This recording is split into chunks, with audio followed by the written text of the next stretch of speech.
On the shores of Malta and Gozo stand Crusader castles. Gothic churches overlook old trading settlements. Two aspects of the long story of these small Mediterranean islands.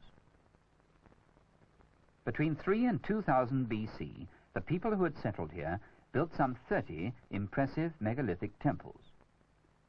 These vary from simple temples with rough stonework to more elaborate buildings with courtyards and shrines, dedicated to their gods and to their belief in the ultimate destiny of the human spirit.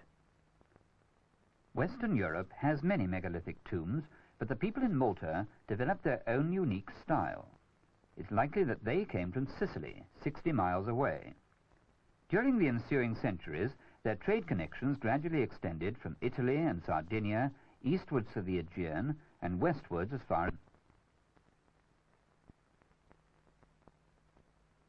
On the hills above St. Paul's Bay, on the northeast coast, are rock-cut tombs dating back to before the temple building period. The tombs are entered through portholes, and below, the limestone has been hollowed out into circular chambers, often divided into several recesses. It's probable that these tombs were the pattern for the unique shape of the temples that followed. An example of this early type of temple has the sacred rear chamber to the left, screened from the central area by abs. The main entrance is to the right. Gradually, this basic cloverleaf pattern became more complex as temple building developed. The rear chambers were made larger, and later 2 smaller lateral chambers were added to the front with a short connecting corridor, no doubt to serve further ritual needs. The temples at Gigantia on the island of Gozo are to this plan.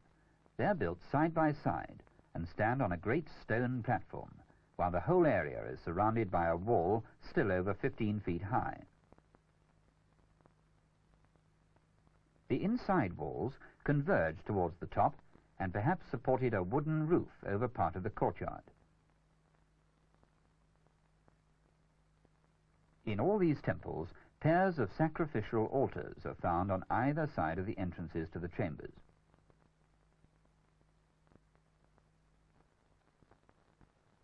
At Gigantia, there's also some decoration of the stones, but soon methods of construction and design became far more skilled, as at the large temple of Hypogeum on the southwest coast of Malta.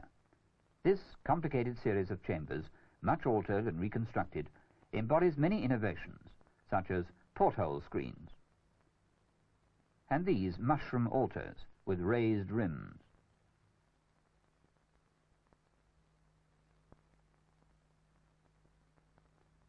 The architecture of this circular chamber, with its well-dressed masonry and corbelled walls, is similar to that of the eastern Mediterranean. And this altar, with a tall plant carved on all 4 sides, and a double spiral, suggest contact with Minoan and Mycenaean peoples. Another large temple nearby is Imnidra. It has a fine trilithon gateway, built of dressed slabs fitted together with great care and decorated with rows of small drilled holes.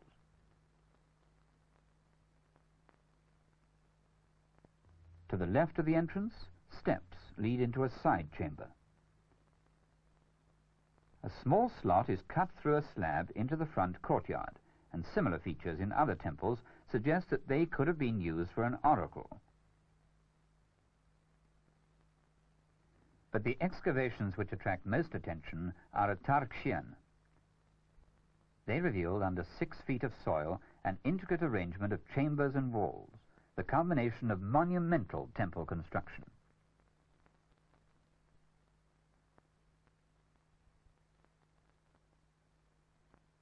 In the National Museum of Malta is a model of the temples. They were built in 3 different periods.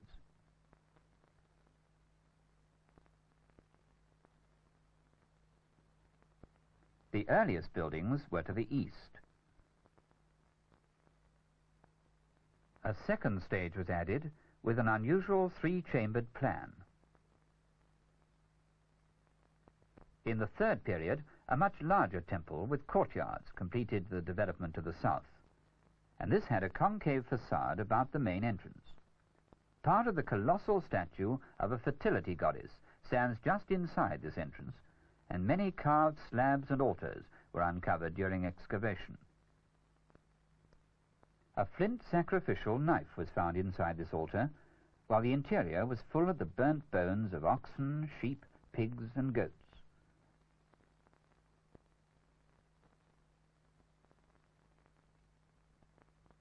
The main passage leads to this inner shrine, with a very large decorated slab at the entrance.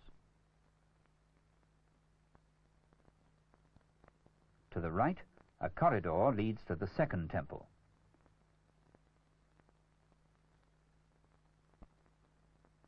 A stone hearth, discolored and cracked by fire, lies in the center of the paved outer room, and a slab with 2 spirals, perhaps eyes to ward off the profane, bars access to the innermost rooms, the Holy of Holies.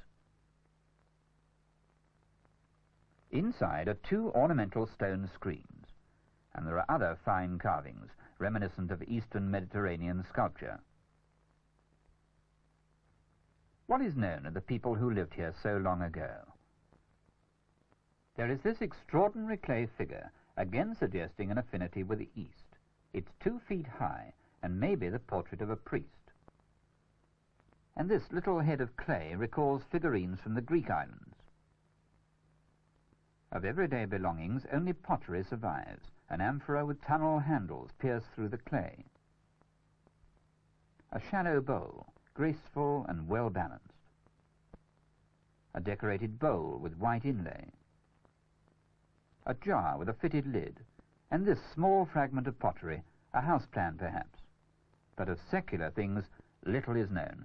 Only religious aspects survive, the goddesses, symbols of fertility.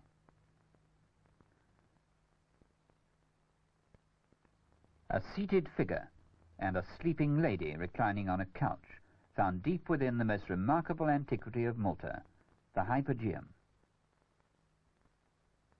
30 feet beneath the surface of a limestone hill, not far from the temples of Tarxien, is a labyrinth of tomb chambers on 3 levels, linked by passages and stairways.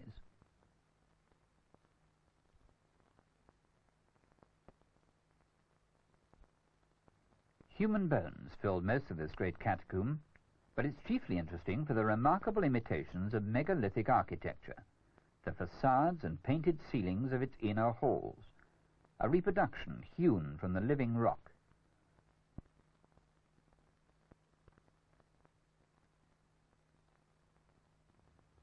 Chambers open off the main hall, each one with its imitation trilithon entrance. And there is a corbelled vault, which must have been copied from those in the temples above. This doorway leads to a Holy of Holies in the lower part of the Hypogeum, and in front of the door are tunnel holes in which 2 goats' horns were discovered. The partition walls between chambers have been expertly smoothed with flint implements. Some of the colouring remains.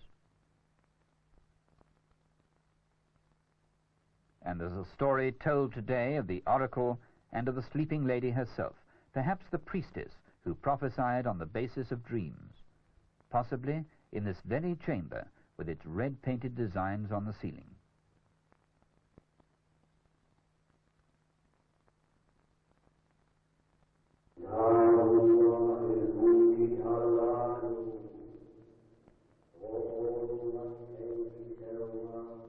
Who were the artists who painted this ceiling, similar in style to those of Minoan Crete, the climax of 1,000 years of temple building? The first underground tombs led to complex megalithic monuments, in their turn imitated once again below ground, unique achievements of a small community who vanished quite suddenly, leaving behind them one more unexplained episode in the history of mankind.